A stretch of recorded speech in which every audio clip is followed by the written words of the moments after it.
आपको ये जॉब नहीं मिल सकती, आप जा सकते हैं।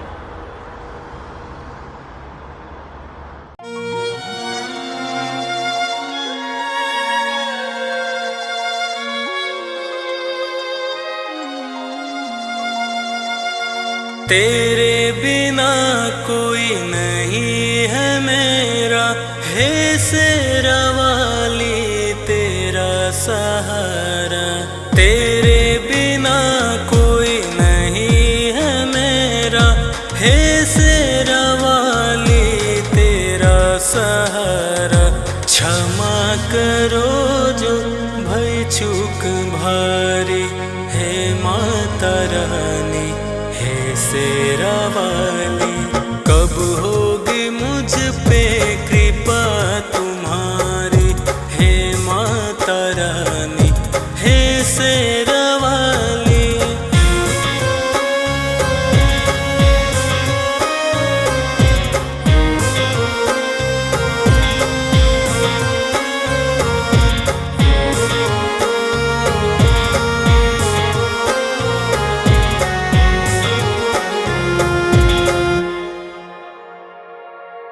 हे माता रानी तुम हो कल्याणी, कर दो न दूर मेरी परेशानी।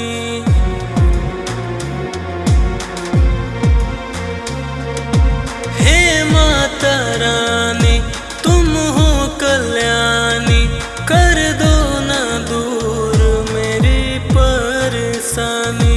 तेरे चरणों का हूँ मैं पुजारी, हर लो न कष्ट है शेरा वाली। कब होगी मुझ पे कृपा तुम्हारी, हे माता रानी हे शेरा वाली। क्षमा करो जो भई चूक भारी, हे माता रानी हे शेरा वाली। कब होगी मुझ पे कृपा तुम्हारी, हे माता रानी हे शेरा वाली।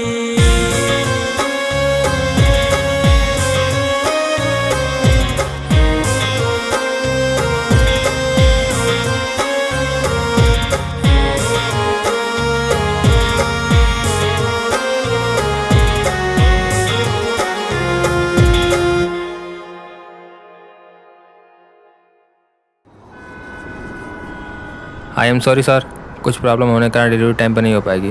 डिलीवरी तो हो चुकी है। क्या?